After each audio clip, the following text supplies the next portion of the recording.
अनन्य झाके असी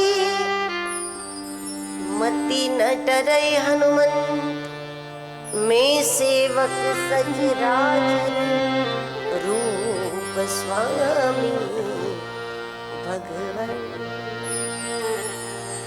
इस चराचर में जितने भी आकार है, कोई सीधा है, कोई गोल है, कोई टेढ़ा है, कोई तिरछा, जितने भी आकार है जड़ चेतन के, वो सारे के सारे आकार उसी परम के हैं। उस भाव से यदि कोई किसी भी नाम को जपता है तो वो नाम राम का ही है, और किसी भी आकार से उनके लिए निराकार का प्रागट्य भी हो सकता है।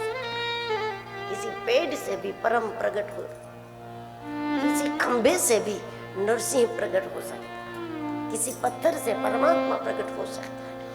और ये बताया है हमारे शास्त्रों ने, कई स्थान से प्रागट्य दिखाया। प्रहलाद जी के लिए भगवान खंभे से निकले, तो पुंडली के लिए भगवान प्रकट हुए।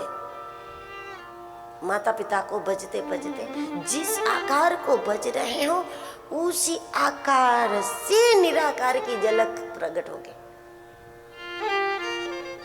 उसी से परमात्मा प्रकट होगा।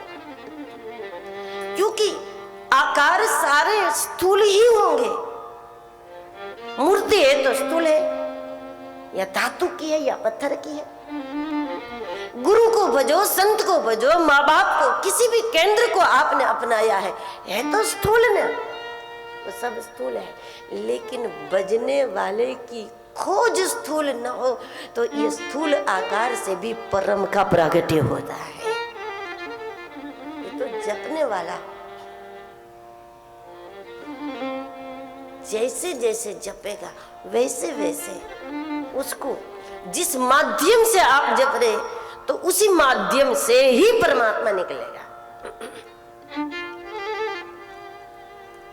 ये तो बात केवल एक गुरु महिमा को समझाने के लिए बताई गई कि गुरु गोविंद दोनों खड़े, होता ही नहीं है कभी दो। दोनों खड़े कैसे होगा? महिमा समझने के लिए बिल्कुल बराबर है, बिल्कुल सही है, लेकिन होगा ही नहीं कभी। गुरु गोविंद दोनों को कभी नहीं होगा। दोनों कैसे होगा? जबकि गुरु के माध्यम से कोई नाम जपता है और गुरु के रूप में उस निराकार की आराधना हम करते हैं, उसकी उपासना करते हैं, उसकी पूजा करते हैं, तो उसको जपते जपते जपते एक दिन यही आएगा कि जो गुरु दिखने में स्थूल शरीर था, एक दिन हमको उन्हीं की क्रियाओं में कृष्ण का दर्शन होने लगेगा। हमें उसी आकार में निराकार की झलक प्राप्त होने लगेगी। और तो फिर गुरु नहीं रहेगा, गोविंद रहेगा। पहले गुरु है, गोविंद नहीं है, फिर गोविंद है, गुरु नहीं है। होता यह है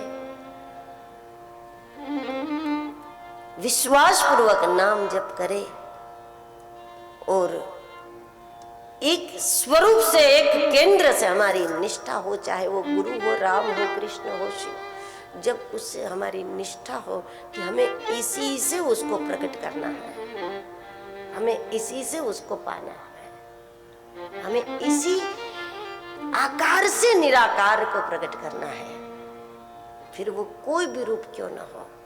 जब उस रूप में कोई बजता है तो आरंभ में गुरु रूप में हम गोविंद की उपासना करेंगे, और एक दिन ऐसा आएगा कि जब हमें उसी में गोविंद का दर्शन होने लगेगा तब गोविंद रूप गुरु को हम वंदन करेंगे। पहले गुरु रूप गोविंद होता है और बाद में गोविंद रूप गुरु। बस दो की तो संभावना ही नहीं बनती। अध्यात्म में अस्तित्व नहीं रहता दो का।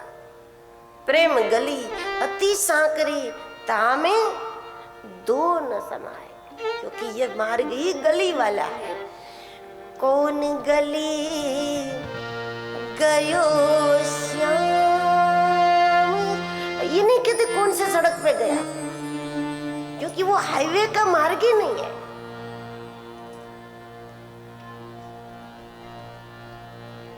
कौन गली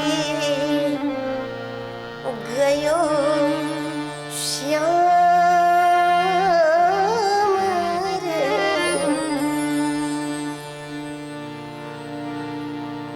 वो गली है। और इसलिए पहले गुरु के रूप में, गुरु रूप गोविंद का हम दर्शन करते हैं। नाम में निष्ठा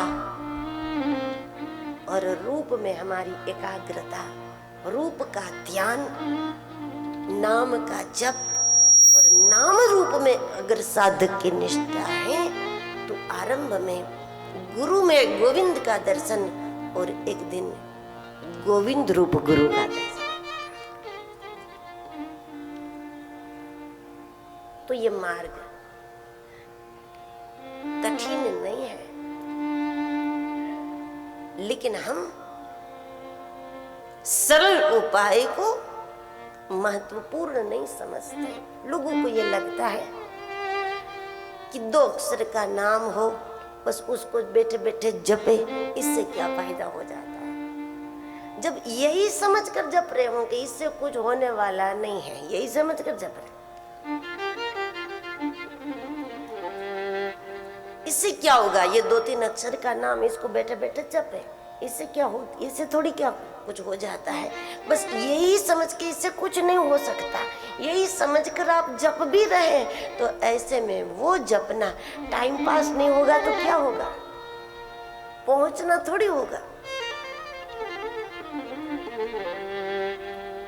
लेकिन फिर भी नाम चिन्मय है, नाम खुद चैतन्य है, नाम जागृत है, नाम नारायण का रूप है। पता न हो और आग को हाथ लग जाए तब भी जलता है। उस प्रकार भले ये समझ लो इससे क्या हो सकता है, ये समझकर भी जो लोग नाम में लगे हुए हैं, ऐसे लोगों को भी नाम महाराज की कृपा से नाम का चिन्मय स्वरूप बताने वाले कोई महापुरुष भी मिल जाते हैं आगे चलकर। और फिर बाद में उसी नाम के प्रति उसका भाव, उसकी दृष्टि बदल जाएगी, व्यर्थ तो नहीं जाता।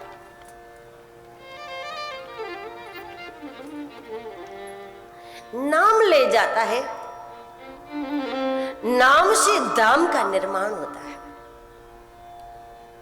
दाम से रूप की प्राप्ति होती है और रूप से लीला की प्राप्ति होती है। इसलिए जब ये चारों को साथ बोला जाता है, नाम रूप लीला धाम, इसका श्री गणेश इससे होता है, नाम से। क्योंकि जिस भूमि में भगवान के नाम का जप होता है तो धीरे धीरे वो भूमि, वो धाम बनता है, वहां धाम का निर्माण होता है। भगवान गोकुल में पधारे, भगवान अयोध्या पधारे, इससे हमारा कोई बड़ा लाभ नहीं है। हमारा बड़ा लाभ तो वही है ना कि हमारे घर में भगवान आ जाए, हमारे जीवन में भगवान आए। तो इसके लिए हमें घर को पहले धाम बनाना होगा। जब तक घर धाम नहीं बनाओगे तब तक तो घर छोड़ छोड़ कर ही आपको 4 धाम में जाना पड़ेगा, तीर्थों में जाना पड़ेगा घर छोड़कर।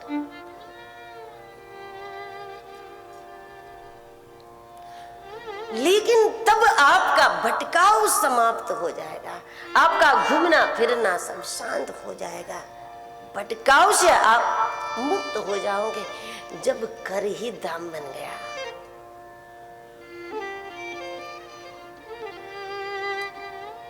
क्योंकि भगवान अयोध्या के अलावा कहीं प्रकट नहीं होंगे, भगवान गोकुल के अलावा कहीं भी नहीं पधारेंगे। इसके लिए हमें गोकुल जाना पड़ेगा, द्वारिका जाना पड़ेगा। और कब तक हम घूमते रहेंगे, कब तक धामों में फिरते रहेंगे?